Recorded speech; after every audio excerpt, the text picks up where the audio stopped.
Alhamdulillah, di siang hari ini kita diperjumpakan oleh Allah Subhanahu wa Ta'ala lewat media yang sama-sama kita cintai. Sebagaimana Allah Subhanahu wa Ta'ala kumpulkan kita lewat media ini, semoga Allah juga kumpulkan kita kelak di surga Allah Jalla fi'ula. Salawat dan salam kita hadiahkan kepada Rasul kita, Nabi besar Muhammad sallallahu alaihi wa ala alihi wasallam. Ma'asyiral muslimin yang dimuliakan Allah Subhanahu wa Ta'ala, kita tahu bahwa asal penciptaan manusia dari tanah. Sebagaimana yang sangat ma'ruf bahwa malaikat tercipta dari cahaya, kemudian jin tercipta dari ujung nyala api, dan manusia tercipta dari tanah. Jadi asal penciptaan kita dari tanah, Adam alaihi salatu wassalam. Dan kelak kita akan dikembalikan ke dalam tanah. Makanya kita lihat orang-orang yang meninggal dunia, maka mereka akan dikubur dan mereka akan dimasukkan ke liang lahat di dalam tanah. Akan tetapi ada peristiwa di zaman Nabi Shallallahu Alaihi Wasallam, orang-orang yang meninggal tanah tidak mau menerimanya, sehingga setiap kali orang ini dikubur, maka tanah akan melemparnya kembali ke permukaan. Kenapa? Dan dosa apa dia sehingga bumi menolak dan tidak menerima jasadnya? Ma'asyiral muslimin yang dimuliakan Allah Azza wa Jalla, ada dua kisah yang ingin saya kisahkan, mudah-mudahan jadi ibrah, pelajaran bagi kita. Kisah ini terdapat dalam Sahih Muslim dan juga terdapat dalam Sahih Bukhari dari Anas bin Malik, khadimu Rasulullah sallallahu alaihi wa ala alihi wasallam.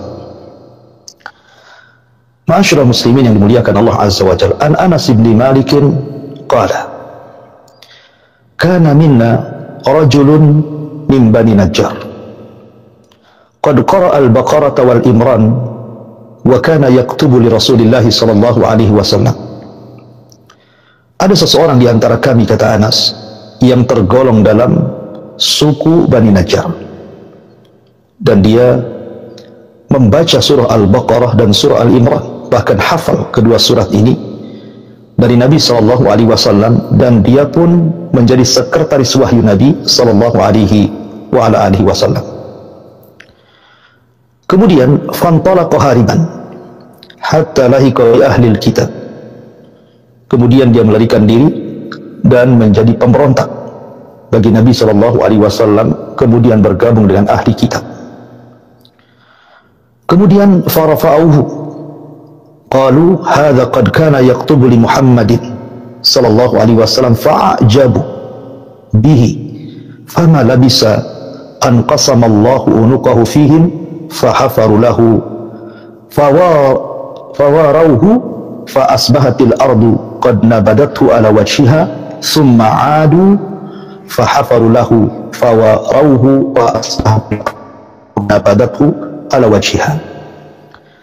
Kemudian ketika dia bergabung menjadi pemberontak dan bergabung dengan ahli kitab, mereka memberikannya kedudukan sangat penting dan berkata, orang ini adalah orang yang biasa menyalin wahyu dari Muhammad dan mereka sangat senang dengannya. Maka berlalulah waktu sampai Allah membuat dia meninggal dunia. Mereka menggali kuburan, kemudian menguburkannya di dalamnya, tetapi mereka terkejut karena bumi telah membuangnya ke permukaan. Kemudian mereka menggali kuburan cukup dalam kedua kalinya, tetapi bumi pun tetap mengembalikan dan membuang ke permukaan. Kemudian mereka pun sahabatnya bahwa jangan-jangan Muhammad dan para sahabat kemudian menggali kuburan ini, mengambil jasadnya, kemudian melempar ke permukaan. Akhirnya kemudian mereka menggali ketiga kalinya, dan galiannya cukup dalam sekali, tetapi sekali lagi bumi menolaknya dan mengembalikan jasadnya ke permukaan. Akhirnya mereka tahu bahwa ini bukan perbuatan Muhammad dan para sahabatnya. Mereka pun kemudian fatarakuhu mambudhan. Akhirnya mereka membiarkan jasad itu tidak dikubur. Ma'asyiral muslimin yang dimuliakan Allah Azza wa Jalla, ini kisah pertama. Jadi ada seorang laki-laki, dulunya seorang Nasrani, kemudian masuk Islam. Kemudian dia menghafal 2 surat yang luar biasa, Al-Baqarah dan juga Al-Imran. Bukan hanya itu saja, karena dia pandai membaca dan menulis, maka dia pun menjadi sekretaris Nabi Sallallahu Alaihi Wasallam dan mencatat wahyu. Entah mengapa, tiba-tiba kemudian dia berbalik agama, kembali kepada agama semula. Dia pun menjadi Nasrani dan melakukan pemberontakan kepada Nabi dan para sahabat Nabi Sallallahu Alaihi Wasallam. Karena dia pernah menjadi orang penting, penulis wahyu bagi Nabi SAW, tentu dihormati oleh kawan-kawannya sesama ahli kitab. Maka diberikan kedudukan yang sangat penting karena dia mengetahui rahasia Rasul dan juga para sahabatnya. Akhirnya Allah Subhanahu wa Ta'ala takdirkan orang ini mati. Dan Nabi SAW berdoa agar bumi menolak jasad ini. Dan kita tahu bahwa doa Nabi SAW pasti mustajab. Apalagi dulunya dia seorang penulis wahyu, kemudian dia berdusta bahwa Muhammad itu tahu apa-apa. Dia tahu kecuali apa yang ia tulis saja. Dia tidak paham bahwa wahyu itu dihafal Rasul, Allah letakkan di dadanya. Tapi dia mengaku di hadapan ahli kitab bahwa Muhammad la yadri illa ma katabtu. Dia tidak tahu apa-apa kecuali apa yang aku tulis saja. Dusta atas nama Nabi SAW. Akhirnya kemudian Allah Subhanahu wa Ta'ala takdirkan dia pun meregang nyawa. Dia pun meninggal dunia. Maka teman-teman sesama ahli kitab menguburkan jasadnya. Subhanallah, bumi menolak jasadnya. Setiap dikubur, jasadnya akan dilempar ke permukaan oleh bumi. Setiap dikubur, jasadnya dilempar ke permukaan ke bumi. Akhirnya sesama ahli kitab menyangka bahwa jangan-jangan ini siasat Muhammad dan juga para sahabat. Sengaja malam-malam mereka menggali, kemudian mengambil jasadnya dan melempar ke permukaan. Akhirnya ketiga kalinya mereka menggali kuburan cukup dalam supaya jangan sampai ada satupun yang mampu menggalinya. Akhirnya kemudian dibuatlah lubang yang sangat dalam sekali, kemudian dimasukkan jasad itu ke situ, kemudian mereka jaga. Tengah malam tiba-tiba jasad itu sudah berada di atas bumi, dan mereka mengetahui bahwa ini bukan perbuatan Rasul, bukan perbuatan sahabat Nabi Sallallahu Alaihi Wasallam, tetapi ini adalah balasan dari Allah Subhanahu Wa Taala, al-jaza min jinsil amal. Bahwa setiap balasan itu disesuaikan dengan amalannya, karena dia pertama sudah murtad, yang kedua berdusta atas nama Nabi Sallallahu Alaihi Wasallam. Ini kisah yang pertama. Ma'asyiral muslimin yang dimuliakan Allah Subhanahu wa Ta'ala, kisah yang kedua, ketika Allah Subhanahu wa Ta'ala berfirman di dalam Al-Qur'anul Karim, di mana Allah Subhanahu wa Ta'ala mengatakan, aman idza darabtum fi sabilillahi fatabayyanu wa la taqulu liman alqa ilaikumus salama lasta mu'mina tabtaghu aradal hayatid dunya fa indallahi maghanimu katsirah kadzalika kuntum min qablu famanallahu alaikum fatabayyanu innallaha kana bima ta'malun khabira. Wahai orang-orang yang beriman, apabila kamu pergi berperang di jalan Allah, maka telitilah, carilah keterangan, dan janganlah kamu mengatakan kepada orang-orang yang mengucapkan salam kepadamu, kamu bukan seorang mukmin, lalu kamu membunuhnya dengan maksud mencari harta benda kehidupan dunia, padahal di sisi Allah ada harta yang jauh lebih banyak dibandingkan yang lainnya. Begitu jugalah keadaan kamu dahulu, lalu Allah Subhanahu wa Ta'ala memberikan nikmat kepadamu, dan Allah Subhanahu wa Ta'ala Maha mengetahui apa yang kalian lakukan. Ma'asyiral muslimin yang dimuliakan Allah Subhanahu wa Ta'ala, ayat ini ada kisahnya, dan Al-Imam Ahmad, Al-Imam Al-Baihaqi menyebutkan satu riwayat tentang asbab nuzul ayat ini dari Abdullah ibn Abi Hadrad radhiyallahu anhu. Dia mengatakan, suatu ketika kami diutus oleh Nabi Sallallahu Alaihi Wasallam dalam bentuk sariyah. Sariyah itu pasukan yang tidak diikuti Nabi Sallallahu Alaihi Wasallam. Ketika itu Rasul memerintahkan beberapa orang untuk meneliti jalan, karena Rasul akan menyerang Mekah waktu itu dalam Fathu Mekah. Jadi Rasul meminta beberapa para sahabat untuk meneliti jalan. Kalau pasukan itu berat, maka sudah jelas jalannya. Akhirnya kemudian berangkatlah Sariyah ini sampai kepada tempat namanya Idham. Maka keluarlah beberapa kelompok dari kaum muslimin, diantaranya itu ada Abu Qatadah Al-Harith ibn Rib'i, kemudian ada Muhallim ibn Juthamah ibn Qais, dan yang lainnya. Lah, di antara Sariyah itu ada namanya Al-Muhallib Al-Laythi. Al-Muhallib Al-Laythi. Muhallib Al-Laythi ini ikut dalam pasukan Sariyah. Kemudian di perjalanan, ketika sampai di kabilah Idham, tiba-tiba kemudian lewat kepada seorang sahabat namanya Amir Al-Ashja'i radhiyallahu anhu yang sedang duduk-duduk bersama kambingnya.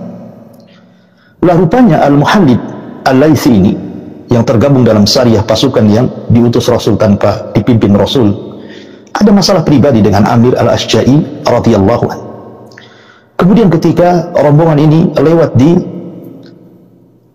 Idham, kemudian berjumpa dengan Amir Al-Ashja'i. Amir Al-Ashja'i ini berusaha mengucapkan salam, Assalamualaikum. Tetapi Muhallib Al-Laythi dan juga rombongan yang ikut Sariyah itu tidak menjawab salamnya siapa? Amir Al-Ashja'i ini. Karena tahu bahwa Muhallib Al-Laythi ada masalah dengan Amir Al-Ashja'i radhiyallahu anhu. Entah mengapa kemudian cekcoklah keduanya, Muhallib Al-Laythi ini dengan Amir Al-Ashja'i, yang berakhir dengan pembunuhan. Muhallib Al-Laythi akhirnya membunuh Amir Al-Ashja'i. Bukan hanya itu saja, diambil untanya, kemudian diambil barang-barangnya. Kemudian mereka meneruskan tugasnya sampai akhirnya mereka pun pulang dan berjumpa dengan Nabi SAW. Rupanya Nabi SAW mengetahui peristiwa ini. Kemudian Nabi SAW menanyakan kepada Muhallib Al-Laythi, betulkah engkau membunuh Amir Al-Ashja'i? Maka dia mengatakan, iya Rasul, aku membunuhnya karena ini dan itu dan banyak alasan. Tapi Nabi SAW tahu bahwa Amir Al-Ashja'i dibunuh dengan cara zalim. Dia bukan karena ada masalah-masalah yang lain sehingga harus dibunuh.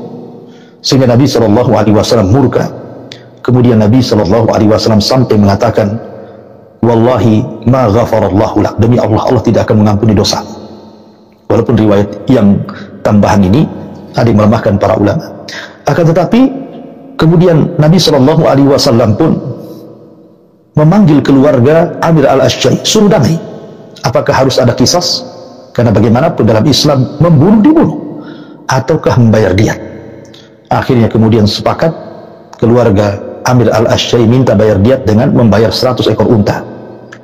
Dikiranya setelah peristiwa diat ini, Nabi SAW tidak akan mempermasalahkan masalah ini. Sehingga Muhallib Al-Aslami datang kepada Nabi SAW dan mengatakan, istaghfir li ya Rasulullah. Ya Rasulullah, aku minta ampun, maafkan diriku. Maka Nabi SAW tetap murka dan mengatakan, idham la ghafarallahu lak, pergilah, Allah Subhanahu wa ta'ala tidak akan mengampuni dosamu. Ma'asyiral muslimin yang dimuliakan Allah Subhanahu wa ta'ala, Imam At-Tabari rahimahullahu ta'ala ketika memberikan catatan kepada kisah ini, ketika menjelaskan Al-Quran An-Nisa ayat 94 yang tadi saya baca, beliau mengatakan bahwa Muhallim Al-Laythi ini Allah Subhanahu wa ta'ala wafatkan di zaman Nabi SAW karena dia sudah membunuh. Allah Subhanahu wa ta'ala hendak memberikan hukuman kepada dia, sehingga akhirnya ketika dia dikubur, tiba-tiba bumi melempar jasadnya kembali. Dikubur lagi, ternyata jasadnya sudah di atas permukaan bumi, dan begitu seterusnya.